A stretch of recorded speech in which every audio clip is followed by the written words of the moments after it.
El sueño de la mujer de Pilato.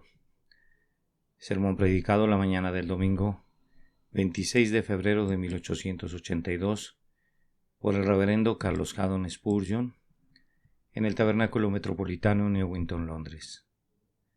Y estando él sentado en el tribunal, su mujer le mandó decir: no tengas nada que ver con ese justo, porque hoy he padecido mucho en sueños por causa de él. Mateo capítulo 27 versículo 19. Yo deseaba sinceramente continuar con la historia de los padecimientos de nuestro Salvador previos a su crucifixión, pero cuando me senté a estudiar el tema me descubrí absolutamente incapaz de ese ejercicio. Cuando pensé para saber esto fue duro trabajo para mí. Mis emociones se tornaron tan fuertes y mi sentido del dolor de nuestro Señor se volvió tan extremadamente vívido que sentí que debía diferir el tema por un tiempo. Pero aunque no podía velar con él otra hora, no podía abandonar la Sagrada Escena. Por tanto, fue para mí un alivio encontrarme con el episodio de la mujer de Pilato y su sueño. Me permite continuar con el hilo de mi narrativa y a la vez relajar la extrema tensión de los sentimientos causados por una visión cercana del dolor y la vergüenza del Señor. Mi espíritu decayó ante ese terrible espectáculo. Me pareció verlo cuando lo llevaban de regreso de la entrevista con Herodes, donde los soldados le habían menospreciado. Lo seguí de nuevo a lo largo de las calles mientras los crueles sacerdotes se abrían paso en medio de la turba y lo llevaban apresuradamente al pretorio de Pilato. Me pareció oírlos en las calles decidiendo que Barrabás, el ladrón, fuera liberado en lugar de Jesús, el Salvador, y detecté el primer brote de aquel terrible alarido: crucifícale, crucifícale, que lanzaban por sus gargantas sedientas de sangre, y allí estaba él, que me amó y se entregó por mí como una oveja en medio de los lobos, sin nadie que se apiadara de él y sin nadie que le ayudara. La visión me sobrecogió especialmente cuando supe que la siguiente etapa sería que Pilato, que lo había exculpado al declarar ningún delito hallo en él, le entregaría a los atormentadores para que lo azotaran, y los soldados mercenarios lo coronaran con espinas y lo insultaran inmisericordiamente, y para que fuera sacado al pueblo y fuera presentado ante ellos con aquellas palabras que desgarran el alma: He aquí el hombre, ¿hubo jamás dolor como su dolor? En vez de hablar acerca de eso en este día, me siento inclinado a actuar como los amigos de Job, de quien está escrito que al mirarlo lloraron a gritos. Así se sentaron con él en tierra por 7 días y 7 noches y ninguno le hablaba palabra, porque veían que su dolor era muy grande. Dejamos al Señor momentáneamente para considerar este sueño de la mujer de Pilato, del que se habla una sola vez en las Escrituras y quien lo hace es Mateo. Yo no sé por qué ese evangelista fue el único comisionado para registrar el sueño, tal vez el único que oyó al respecto, pero ese único registro basta para nuestra fe y contiene suficiente material para suministrarlos alimento para la meditación. Nosotros recibimos la historia como certificada por el Espíritu Santo. Mientras desempeñó su cargo, Pilato se comportó extremadamente mal. Había sido un injusto e inescrupuloso gobernante de los judíos. Tanto los galileos como los samaritanos habían sentido el terror de sus armas, pues no dudó en masacrarlos ante la más leve señal de sublevación, y entre los propios judíos había enviado hombres con dagas al centro de las muchedumbres en las grandes reuniones para eliminar a aquellos que le eran odiosos. La ganancia era su objetivo y la altivez gobernaba su espíritu. En el tiempo en que Jesús de Nazaret fue llevado delante de él, iba en camino una queja en su contra dirigida a Tiberio el emperador, y temía ser llamado a rendir cuentas por sus opresiones, extorsiones y asesinatos. Sus pecados en aquel momento estaban comenzando a castigarlo, como lo expresaría Job: cuando la iniquidad de mis opresores me rodeare. Nota del traductor: la referencia que hace Spurgeon no es realmente de Job, sino del Salmo 49:5. Una terrible porción del castigo del pecado es su poder para forzar a un hombre a cometer mayores iniquidades. Las transgresiones de Pilato estaban ahora aullando a su alrededor como una manada de lobos. No se podían enfrentar a ellas si no contaba con la gracia para huir al único gran refugio. Su temor más bien lo condujo a huir delante de ellas, y no había ningún camino abierto para él, sino aquel que lo condujo a más profundas abominaciones. Él sabía que Jesús era enteramente sin mancha. Sin embargo, puesto que los judíos clamaban pidiendo su muerte, sintió que debía ceder a sus demandas, pues de lo contrario levantarían otra acusación en su contra, esto es, que no era leal a la soberanía del César, habiendo permitido que escapara uno que se había declarado rey. Si se hubiera comportado con justicia, no habría temido a los principales sacerdotes y escribas. La inocencia es valiente, pero la culpa es cobarde. Los viejos pecados de Pilato lo encontraron y lo debilitaron ante la presencia de la innoble turba que de otra manera habría sido echada fuera del pretorio. Pilato tenía el poder necesario para haberlo silenciado, pero carecía de la suficiente decisión de carácter para finalizar la disputa. El poder había abandonado su mente porque él sabía que su conducta no soportaría una investigación y temía perder su cargo, que sostenía únicamente con miras a sus propios fines.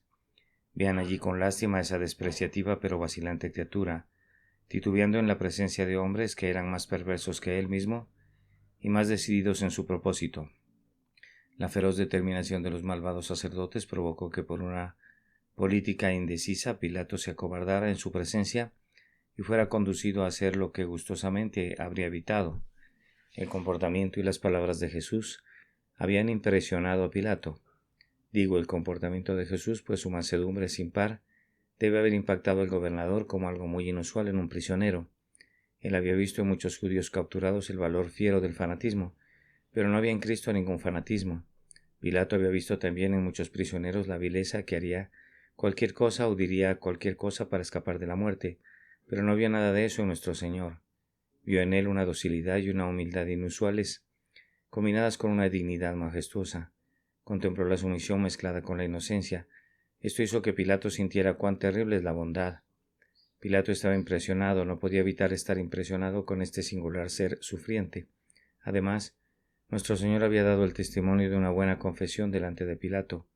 Ustedes recordarán cómo la consideramos el otro día, y aunque Pilato había despreciado ese testimonio con la petulante pregunta ¿qué es la verdad? Y había regresado al pretorio, quedó una flecha clavada en su interior que no podía extirpar.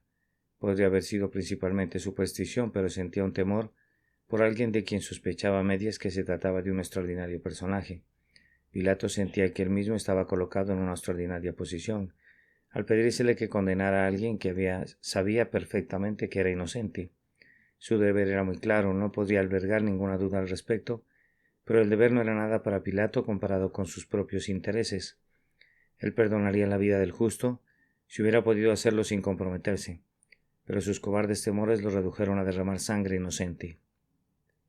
En el preciso instante en que estaba vacilando, cuando había propuesto a los judíos que eligieran entre Barrabás o Jesús de Nazaret, en ese preciso instante, repito, cuando hubo tomado su sitio en el tribunal y esperaba la decisión, le llegó una advertencia proveniente de la mano de Dios, una advertencia que iba a dejar en claro para siempre que, si condenaba a Jesús, lo haría voluntariamente con sus propias manos culpables. Jesús había de morir por el determinado consejo y el conocimiento anticipado de Dios, y sin embargo debía ser por manos inicuas que él fuera crucificado e inmolado, y por esto Pilato no debía pecar en la ignorancia. Le vino a Pilato una advertencia proveniente de su propia esposa relativa a su sueño matutino, una visión de misterio y terror, advirtiéndole que no tuviera nada que ver con ese justo, porque dijo ella, hoy he padecido mucho en sueños por causa de él. Hay momentos en las vidas de la mayoría de los hombres en los que, aunque hubieran errado, si no están demasiado asentados en la maldad, hacen una pausa y deliberan en cuanto a su camino, y entonces Dios en su gran misericordia les envía un aviso y coloca una señal de peligro, ordenándoles que se detengan en su loca carrera antes de que se sumerjan finalmente en la ruina irreparable. El tema de nuestro presente mensaje explora ese aviso, o que el Espíritu de Dios lo haga de utilidad para muchas personas. Y primero les pido su atención a la cooperación de la providencia con la obra de Dios. Yo digo que es una obra de Dios advertir a los hombres en contra del pecado, y les pido que vean a la providencia obrando también con ella, para hacer ver a las mentes de los hombres los preventivos y las advertencias de la divina misericordia. Entonces, primero observen a la providencia de Dios que envía este sueño. Si algo bajo la luna pudiera ser considerado estar exento de la ley y ser una criatura del puro azar, seguramente sería un sueño. Es cierto que hubo sueños en tiempos antiguos en los que Dios habló a los hombres proféticamente, pero ordinariamente los sueños son el carnaval del pensamiento, un laberinto de estados mentales, una danza del desorden. Los sueños que vendrían naturalmente a la esposa de un gobernador romano no tenderían a contener mucha ternura ni conciencia, y con toda probabilidad por sí mismos no tendrían que ver con la misericordia. Ordinariamente los sueños son los fenómenos más desordenados y sin embargo pareciera que son ordenados por el Señor. Yo puedo entender muy bien que cada gota de espuma del mar que sale despedida de la ola, cuando se estrella contra el farallón, tiene fijada su órbita, tan ciertamente como las estrellas del cielo, pero los pensamientos de los hombres parecieran ser completamente sin ley, especialmente cuando el sueño profundo cae sobre ellos. Es tan imposible predecir el vuelo de un pájaro como el curso de un sueño. Esas extravagantes fantasías parecen ser indómitas e ingobernables. Muchas cosas operan naturalmente para moldear un sueño. Los sueños dependen frecuentemente de la condición del estómago y del alimento y la bebida ingeridos por el soñador antes de retirarse a descansar. Con frecuencia deben su forma al estado del cuerpo o a la agitación de la mente. Sin duda, los sueños pueden ser causados por lo que transpira en el aposento de la casa, un pequeño movimiento de la cama provocado por ruedas que pasan, o el ruido de las pisadas de un grupo de hombres, o el paso de una empleada doméstica a través del piso, o incluso las carreras de un ratón detrás del friso, podrían sugerir o formar un sueño. Cualquier leve asunto que afecte los sentidos en ese momento puede hacer surgir en la mente adormecida una turbamulta de ideas extrañas. Sin embargo, cualquiera que fuera la causa que operara en el caso de esta dama, la mano de la providencia estaba en todo ello y su mente, aunque era libre como el viento, no deambuló a la deriva, sino justamente de acuerdo a la voluntad de Dios, para efectuar el propósito divino. Tenía que soñar justamente eso, y nada más que eso, y ese sueño debía ser de tal y tal orden, y de ningún otro. Incluso en el país de los sueños no se conoce otro Dios sino Dios, y aun los fantasmas y las sombras van y vienen según sus instrucciones, y ni las imágenes de una visión nocturna pueden escapar de la suprema autoridad del Altísimo. Vean la providencia de Dios en el hecho de que el sueño de la mujer de Pilato, independientemente de su causa, fuera de tal forma llegar en un momento como ese. Algunos antiguos escritores atribuyen su sueño al demonio, que de esta manera esperaba prevenir la muerte de nuestro Señor e impedir así nuestra redención. Yo no estoy de acuerdo con esa idea, pero aun si así fuera, admiraría aún más la providencia que invalida incluso los ardides de Satanás para cumplir los propósitos de la sabiduría. Pilato debía ser advertido para que su sentencia fuera su propio acto y su propia acción, y esa advertencia le es dada por medio del sueño de su esposa. Así obra la providencia. A continuación, observen la providencia de Dios al disponer que con este sueño hubiese un gran sufrimiento mental. He padecido mucho en sueños por causa de él. Yo no podría saber qué visión pasó por delante del ojo de su mente, pero fue algo que le causó una terrible agonía. Un artista moderno ha pintado un cuadro de lo que él se imaginaba que era el sueño, pero no voy a intentar seguir a ese gran hombre en el ejercicio de su fantasía. La mujer de Pilato podría haber contemplado en su sueño el terrible espectáculo de la corona de espinas y de los azotes, o incluso la crucifixión y la agonía de la muerte, y en verdad no conozco nada que consiga hacer sufrir al corazón muchas cosas concernientes al Señor Jesús que una mirada a su muerte. Alrededor de la cruz se reúne suficiente dolor para provocar muchas noches de insomnio, si al alma le quedara una pizca de ternura, o quizás su sueño pudo haber sido de un tipo muy diferente. Podría haber visto en visión al justo viniendo en las nubes del cielo. Su mente podría haberle visto sobre el gran trono blanco, y se trataba del mismo hombre que su esposo estaba a punto de condenar a morir. Podría haber visto a su esposo cuando era llevado a juicio siendo un prisionero que debía ser juzgado por el justo que había sido acusado ante él tiempo atrás. Podría haberse despertado, sobrecogida por el grito de su esposo, al tiempo de hundirse en el abismo que no conoce fondo.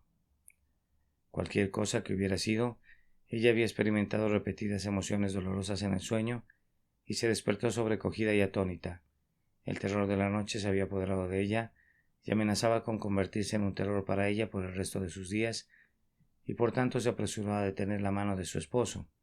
Ahora en esto está la mano de Dios, y la simple historia sirve para probar que los errantes cíngaros del país de los sueños siguen bajo su control y puede hacer que produzcan turbación y angustia si algún gran fin ha de conseguirse por ello. Es igualmente notable que ella enviara el mensaje a su marido: no tengas nada que ver con ese justo. Nosotros olvidamos la mayoría de los sueños, mencionados como notables unos cuantos y únicamente de vez en cuando, se nos graba uno de tal forma que lo recordemos durante años. Difícilmente alguien de ustedes haya tenido algún sueño que lo hubiera conducido a enviar un mensaje al magistrado en su tribunal. Ese recurso sería utilizado únicamente en un caso urgente.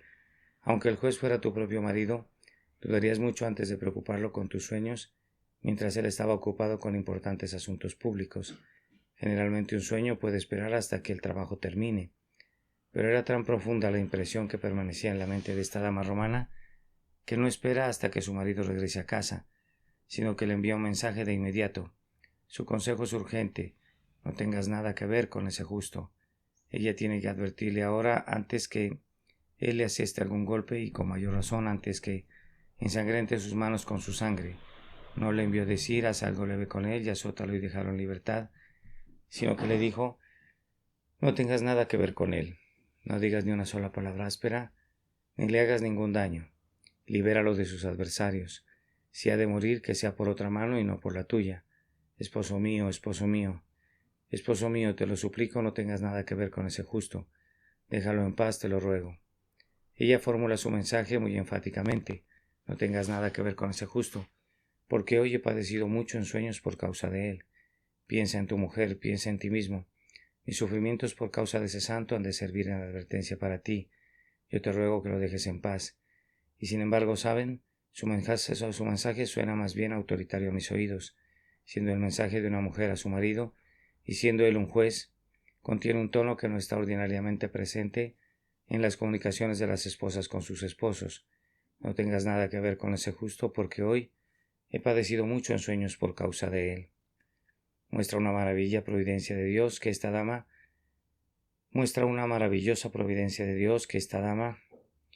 hubiera sido conducida a enviar un mensaje tan fuerte a su obstinado esposo, para instarle, para impetrarle, para implorarle, casi para exigirle que dejara ir a ese justo. Oh providencia, cuán poderosamente puedes obrar. Oh Señor, el serafín te obedece, pero tú encuentras un servidor igualmente dispuesto en una esposa que, a tu mandato, se interpone entre su esposo y un crimen. Además, quiero que noten acerca de esta providencia el tiempo peculiar en el que llegó su advertencia. Era evidentemente un sueño de la mañana. Hoy he padecido mucho en sueños. El día no hacía mucho había despuntado. Todavía era temprano en la mañana. Los romanos creían en la superstición de que los sueños matutinos son verdaderos. Yo supongo que ella tuvo ese sueño después de que su esposo salió. Si se me permitiera no señalar un hecho, sino solo hacer una conjetura que me parece sumamente probable, ella era una mujer muy amada, pero enfermiza, por lo que necesitaba descansar hasta más avanzado el día que su esposo, y cuando él hubo abandonado su lecho ella tuvo todavía otro sueño, y siendo una persona sensible y más proclive a soñar, se despertó de su sueño matutino oprimida por un terror del que no podía despojarse. Pilato se había marchado, y a ella le fue dicho que se encontraba en el pretorio. Ella le preguntó a sus asistentes que por qué había ido allí tan temprano, y ellos respondieron que había habido un clamor inusual en el patio, pues los principales sacerdotes y una turba de judíos había estado allí, y el gobernador había salido a verlos. Posiblemente también le dijeran que Jesús de Nazaret había sido llevado prisionero allí, y los sacerdotes estaban exigiéndole a Pilato que lo matara, aunque habían oído que el gobernador decía que no se encontraba delito en él. Anda, le dijo ella a su sierva, llama a uno de los guardias y pídele que vaya de inmediato a mi esposo y le comente lo que yo te diga. Pídele que hable alto para que algunos de los crueles judíos puedan oírlo y desistan de su atroz propósito. Que diga que yo le imploro a mi marido que no tenga nada que ver con ese justo, porque hoy he padecido mucho en sueños por causa de él. Ustedes ven que precisamente en el momento en que se sentó en el tribunal le llegó la advertencia. Cuando hubo una pequeña pausa y Pilato estaba ansioso de absolver a su prisionero, en ese preciso instante de tiempo que era el más esperanzador, este peso fue arrojado en el lado derecho de la balanza, introducido de una manera sumamente sabia y misericordiosa para evitar que Pilato cometiera ese atroz pecado. La advertencia llegó en el momento preciso, como decimos, aunque llegó en vano. Admiren la puntualidad de la providencia. Dios nunca se adelanta y nunca se atrasa. Será visto en los concerniente a todo lo que hace que en el mismísimo día establecido por la profecía llega el cumplimiento. Mi alma tiembla mientras canta la gloria de Dios, cuya providencia es sublime, como las ruedas de Ezequiel. Pero las ruedas están llenas de ojos y al girar todos los alrededores son observados, y atendidos de tal forma que no hay equivocaciones ni inadvertencias, ni accidentes ni demoras. La operación del Señor es puntual y eficaz. Con esto concluyo lo relativo a la providencia, y pienso que todos estarán de acuerdo en que mi punto está demostrado, que la providencia está siempre obrando conjuntamente con la gracia de Dios. Un gran escritor, que no sabe mucho acerca de las cosas divinas, nos dice, sin embargo, que él percibe un poder en el mundo que obra para justicia. Eso es exactamente así. Ha hablado muy bien, pues ese es el principal de los poderes.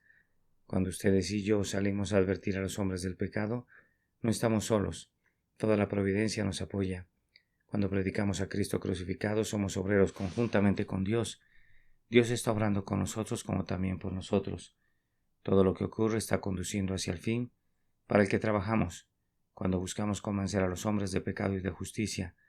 ¿Dónde está el Espíritu de Dios? Todas las fuerzas de la naturaleza y de la providencia son convocadas. La caída de los imperios, la muerte de los déspotas, el surgimiento de las naciones, el establecimiento de acuerdos o su quebrantamiento, las guerras atroces y las hambrunas devastadoras, todo eso está logrando el grandioso fin.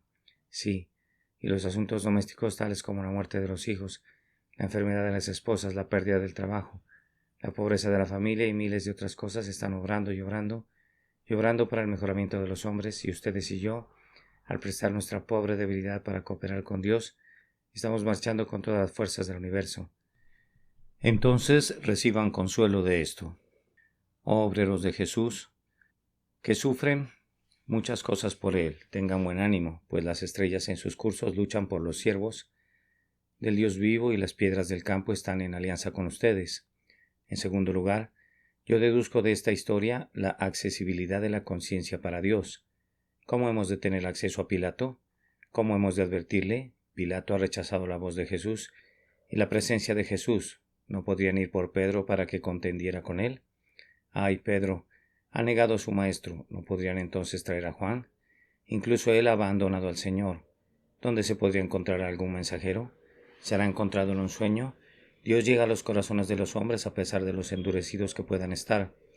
Nunca los den por perdidos, nunca pierdan la esperanza de despertarlos.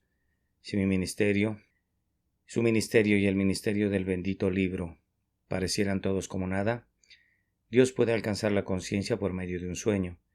Y si la espada no los puede alcanzar, entonces lo que pareciera ser una flecha extraviada proveniente de un arco disparado a la aventura encontrará las junturas de la armadura. Hemos de creer en Dios en cuanto a los hombres malvados y nunca decir de ellos es imposible que sean convertidos. El Señor puede herir a Leviatán, pues sus armas son muchas y adecuadas para el enemigo. Yo no creo que un sueño tendría un efecto sobre mi mente para convencerme, pero ciertas mentes están abiertas en esa dirección y para ellas un sueño puede ser un poder. Dios puede usar incluso la superstición para lograr sus propósitos benéficos. Mejor aún, Pilato era accesible a través del sueño de su mujer. Henry Melville tiene un muy maravilloso discurso sobre este tópico en el que intenta mostrar que probablemente si Pilato hubiera soñado él mismo este sueño, no habría sido tan eficaz para él como que su mujer lo hubiera soñado. Él toma como suposición que nadie puede negar que Pilato tenía una mujer afectuosa y tierna, y que era muy amada por él. La única breve narración que poseemos de ella da ciertamente esa impresión. Es evidente que ella amaba tiernamente a su marido y por eso quería impedir que actuara injustamente con Jesús. Enviar una advertencia por medio de ella era alcanzar la conciencia de Pilato a través de sus afectos. Si su amada esposa estaba turbada, era seguro que eso pesaría grandemente en su ánimo, pues él no querrá que ella se turbara. Pilato ansiaba proteger a su amada de cualquier brizna de viento y darle perfecto consuelo, y cuando ella se lo pide, él se deleita en concedérselos. No es, por tanto, un pequeño problema para él que ella esté sufriendo y sufriendo tanto como para enviarle un mensaje, sufriendo por causa de uno que merece su buena opinión, uno que él mismo sabe que no ha cometido ningún delito. Si esta dama era ciertamente la esposa de Pilato desde su juventud tierna y muy amada, y si se estaba enfermando gradualmente ante sus ojos, su pálido rostro se erguiría ante su amorosa mirada y las palabras suyas tendrían un poder ilimitado sobre él cuando le dijo: «He padecido mucho en sueños». Oh, Claudia Prócula, si ese era tu nombre, hizo bien el Señor de misericordia en confiar su mensaje en tus labios persuasivos, pues de ti brotaría con una influencia 10 veces mayor. La tradición declara que esta dama era cristiana y la Iglesia griega la ha colocado en su calendario como una santa. Para esto no contamos con ninguna evidencia. Todo lo que sabemos es que era la esposa de Pilato y que usó de su influencia de esposa para tratar de impedir que cometiera ese crimen. Cuando a menudo una mujer tierna, sufrida y amorosa ha ejercido un gran poder sobre un hombre tosco y rudo. El infinitamente sabio sabe esto y por ello a menudo les habla a los pecadores mediante esta agencia influyente. Él convierte a una persona de la familia para que sea su misionera para los demás miembros. De esta manera, él habla con algo mejor que las lenguas de los hombres y de los ángeles, pues usa el amor mismo para que sea su orador. El afecto tiene más potencia que la elocuencia. Por eso, amigo mío, Dios te envió durante breve tiempo a esa amada niña que charlaba contigo acerca del Salvador. Ella se ha ido al cielo ahora, pero la música de sus pequeños himnos resuena en tu oído incluso ahora y en su plática acerca de Jesús, y los ángeles permanece todavía contigo. Ella ha sido llamada a casa, pero Dios te la envió por una estación para embelezarte y ganarte para el camino recto. De esta manera Él te pidió que abandonaras el pecado y vinieras a Cristo. Y tu amada madre, que ahora está delante del trono, ¿recuerdas lo que te dijo cuando agonizaba? Tú me has escuchado muchísimas veces, pero no habías oído nunca un sermón de parte mía como ese mensaje que provino de su lecho de moribunda.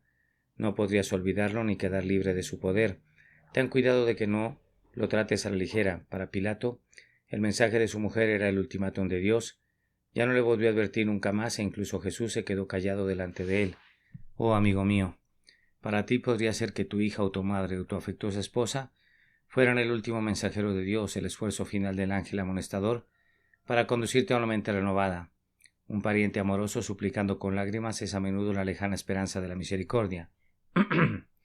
Un ataque planeado es tan hábilmente conducido, tan sabiamente, que puede ser considerado como el último asalto del amor sobre un espíritu obstinado, y después de esto será abandonado a sus propios artificios.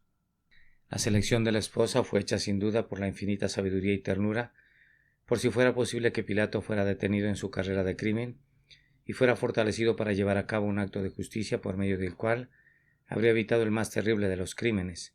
Así que entonces podemos concluir con seguridad que el Señor tiene sus misioneros allí donde el misionero citadino no puede entrar. Él envía a los niñitos a cantar y orar allí donde el predicador no es escuchado nunca. Él mueve a la piadosa mujer a proclamar el Evangelio de su boca, y con su vida donde la Biblia no es leída. Él envía a una dulce niña para que crezca y gane a un hermano o a un padre donde a ninguna otra voz le sería permitido hablar de Jesús y de su amor. Damos gracias a Dios que así sea. Proporciona esperanza para los hogares de esta ciudad atea. Nos da esperanza incluso por aquellos por quienes la campaña del día domingo tañe en vano. Ellos oirán, ellos deben oír a estos predicadores del hogar, a estos mensajeros que luchan con sus corazones.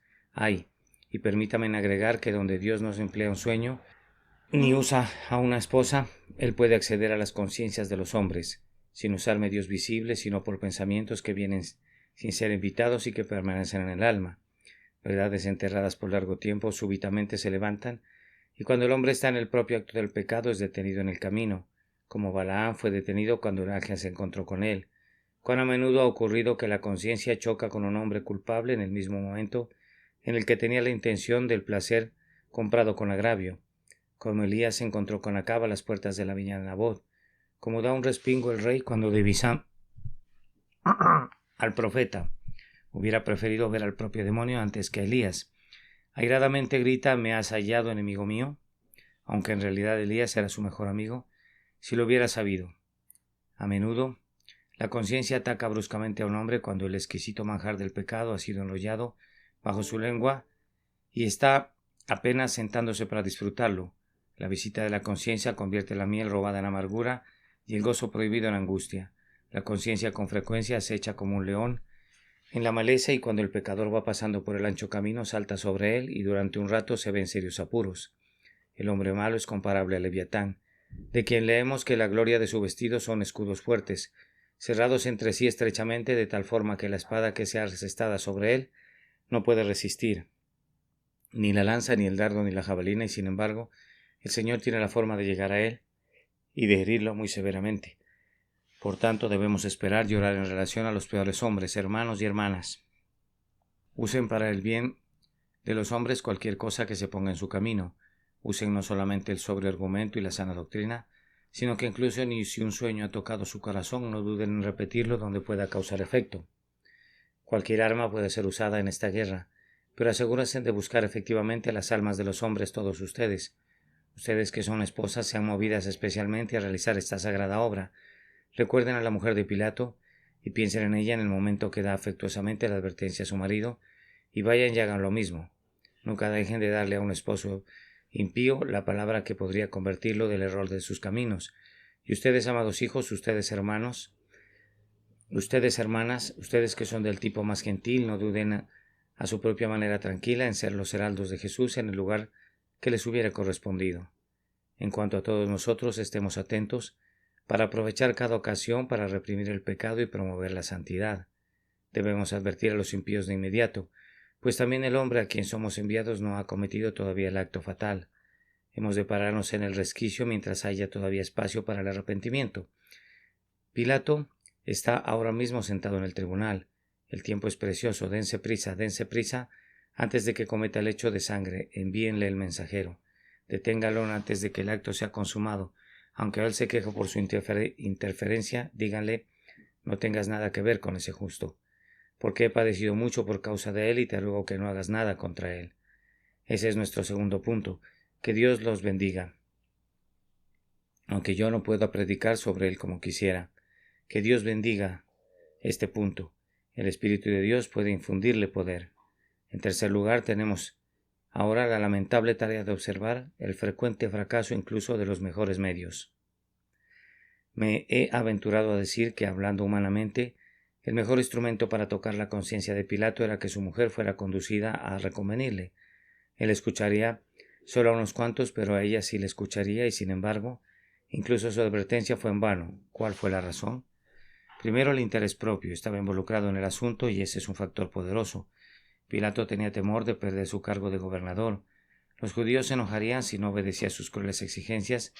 Podrían quejarse con Tiberio y perdería su lucrativa posición. Hay cosas semejantes a estas. Están manteniendo cautivos a algunos de ustedes en este momento. Ustedes no pueden permitirse ser sinceros o rectos, pues eso les costaría demasiado. Ustedes conocen la voluntad del Señor. Ustedes conocen lo que es recto, pero renuncian a Cristo al desentenderse de Él y al perseverar en los caminos del pecado para ganar su paga. Temen que ser un verdadero cristiano implicaría la pérdida de la buena voluntad de un amigo, o el patrocinio de un impío, o la sonrisa de un influyente mundano, y esto no lo pueden tolerar. Ustedes cuentan el costo y calculan que es demasiado alto. Resuelvan ganar el mundo, aunque pierdan su alma. ¿Qué pasa entonces? Irán ricos al infierno. Este es un triste resultado. ¿Acaso ven algo deseable en un logro así? Oh, que considerarán sus caminos y escucharon la voz de la sabiduría. La siguiente razón que explica por qué la petición de su mujer fue ineficaz fue el hecho de que Pilato era un cobarde. Era un hombre con legiones que lo respaldaban y sin embargo estaba temeroso de una turba judía, temeroso de liberar a un pobre prisionero que sabía que era inocente, temeroso porque sabía que su conducta no toleraría una inspección. Pilato era moralmente un cobarde. Multitudes de personas van al infierno porque no tienen el valor de luchar para abrirse paso en su camino al cielo, pero los cobardes y los incrédulos tendrán su parte en el lago que arde con fuego y azufre, que es la muerte segunda. Así dice la palabra de Dios. Tienen miedo de encontrarse la risa del necio y así se apresuran al menosprecio eterno. No podrían tolerar ser arrancados de sus antiguos compañeros y provocar comentarios y el sarcasmo de los ingenios impíos, y así conservan a sus compañeros y perecen con ellos. No tienen la resolución de decir no y nadar contra la corriente. Son unas criaturas tan cobardes que prefieren perderse para siempre que enfrentar un pequeño escarnio. Sin embargo, aunque había cobardía en Pilato, había también presunción. Aquel que le tenía miedo al hombre y tenía miedo de hacer lo correcto se atrevía a incurrir en la culpa de derramar sangre inocente. Oh, la cobardía de Pilato de tomar agua y lavarse las manos como si pudiese eliminar la sangre con agua y luego decir, inocente y soy yo de la sangre de este justo, que constituía una mentira. Allá, vosotros, mediante esas últimas palabras, echó culpa de sangre sobre sí, pues entregó a su prisionero a las crueldades de los judíos, quienes no hubieran podido poner su mano sobre él a menos que Pilato les hubiese dado permiso. Oh, el atrevimiento de Pilato de cometer el asesinato a los ojos de Dios y negarlo. Hay una extraña mezcla de cobardía y valor en torno a muchos hombres. Le tienen miedo a un hombre, pero no le tienen miedo al Dios eterno que puede destruir el alma y el cuerpo en el infierno. Esta es la causa de que los hombres no sean salvados, aun cuando los mejores medios sean utilizados, porque son presuntuosos y se atreven a desafiar al Señor. Además de esto, Pilato era de doble ánimo. Tenía un corazón y un corazón. Tenía un corazón que buscaba lo que era recto, pues intentó soltar a Jesús, pero tenía otro corazón que perseguía las ganancias, pues no correría el riesgo de perder su puesto incurriendo en el disfavor de los judíos. Contamos con muchas personas a nuestro alrededor que son de doble ánimo. Los tales están presentes aquí esta mañana, pero ¿dónde estaban anoche? Ustedes serán tocados por el sermón de hoy. ¿Cómo serán afectados mañana por una conversación impúdica o una canción lasciva? Muchos hombres corren en dos direcciones. Parecieran ser sinceros en cuanto a sus almas, pero están mucho más ávidos de la ganancia o el placer. Es extraña la perversidad del hombre que llega al punto de partirse en dos. Hemos oído las historias de tiranos que atan a los hombres a caballos salvajes, que los arrastran despedazándolos, pero las personas hacen esto consigo mismas. Tienen demasiada conciencia para no descuidar el domingo y para no dejar de asistir a la casa de oración. Demasiada conciencia para no llegar a ser completamente irreligiosas o para no ser honestamente infieles, y al mismo tiempo no tienen la suficiente conciencia para no ser hipócritas. Permiten que el no me atrevo sea el sirviente del yo quisiera. Quisieran actuar justamente, pero resultaría demasiado costoso. No se atreven a correr riesgos y mientras tanto corren el terrible riesgo de ser echadas para siempre de la presencia de Dios, para ir al lugar donde la esperanza no puede llegar nunca, o que mis palabras fueran disparadas como por una culebrina, o que lanzaran una bala de cañón contra la indecisión, o que yo pudiera hablar como el propio trueno de Dios, que hace parir a las ciervas y quiebra las peñas.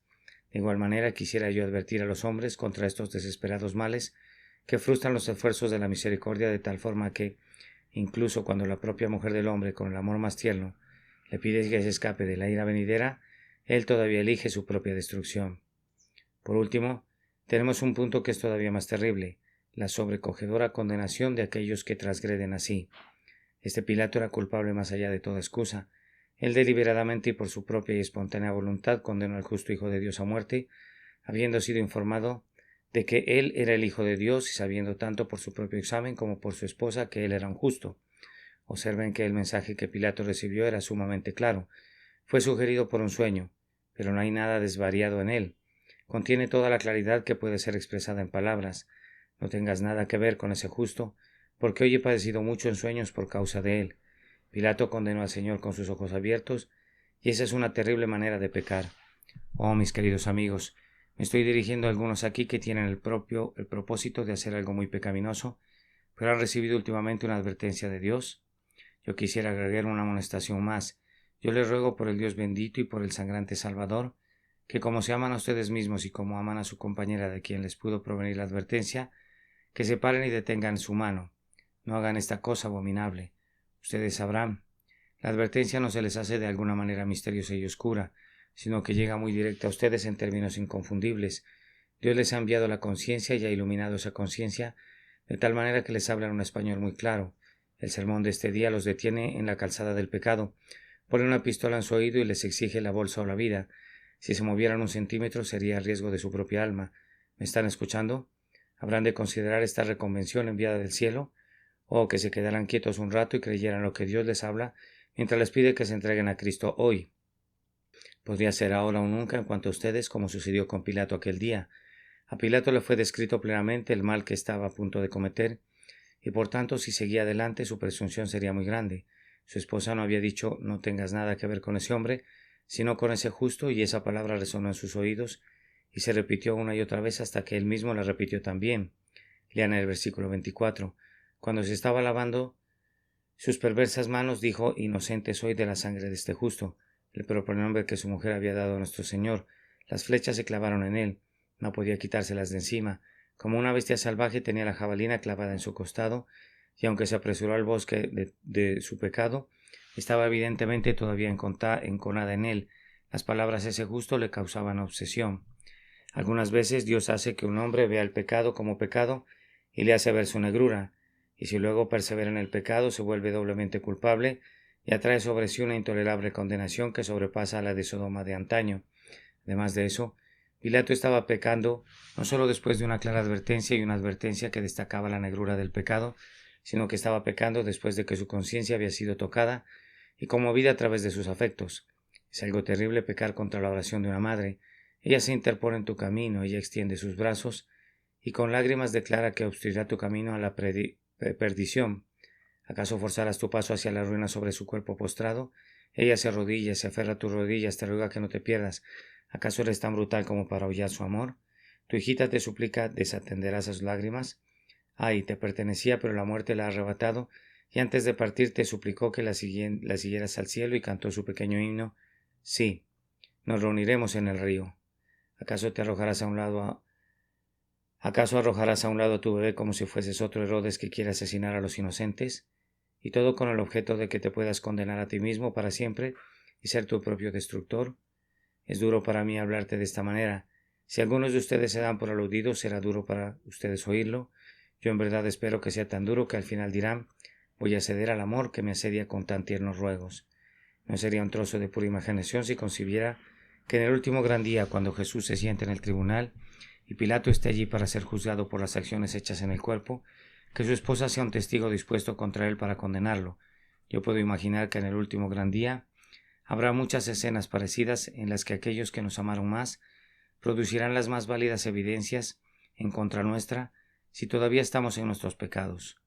Yo sé cómo me afectó siendo un adolescente cuando mi madre, después de exponer frente a sus hijos el camino de salvación, nos dijo: si rechazaran a Cristo y perecieran, no podría interceder a favor de ustedes y decir que eran ignorantes. No, sino que habré de decir amén a su condenación. Yo no podía soportar eso. Había de decir mi madre amén a mi condenación. Y sin embargo, tú que eres la esposa de Pilato, ¿qué otra cosa podrías hacer? Cuando todos tendrán que decir la verdad, ¿qué podrías decir sino que tu esposo fue tierna y sinceramente advertido por ti, y a pesar de ello entregó al Salvador a sus enemigos? Oh, lectores impíos, mi alma se conmueve por ustedes. Volveos, volveos, ¿por qué moriréis? ¿Por qué habrían de pecar contra el Salvador? Que Dios les conceda que no rechacen su propia salvación, sino que se vuelvan a Cristo y encuentren redención eterna en Él. Todo aquel que en Él cree tiene vida eterna. Amén. Porción de la Escritura leída antes del sermón, Romanos capítulo 3. Notas del traductor. El señor Spurgeon usa la expresión wandering Sinjari, que se traduce como errantes sínjaros, o sea, gitanos, particularmente de la Europa central. 2. La expresión usada en inglés es culverin, que se traduce como culebrina, que es una pieza antigua de artillería larga y de poco calibre. Fecha de traducción: 22 de enero del año 2008. El sueño de la muerte de Pilato. Este sermón fue predicado la mañana del domingo 26 de febrero de 1882 por Carlitos Haddon Spurgeon en el Tabernáculo Metropolitano, New Winton, Londres. Y estando él sentado en el tribunal, su mujer le mandó decir: no tengas nada que ver con ese justo, porque hoy he padecido mucho en sueños por causa de él. Mateo capítulo 27 y versículo 19.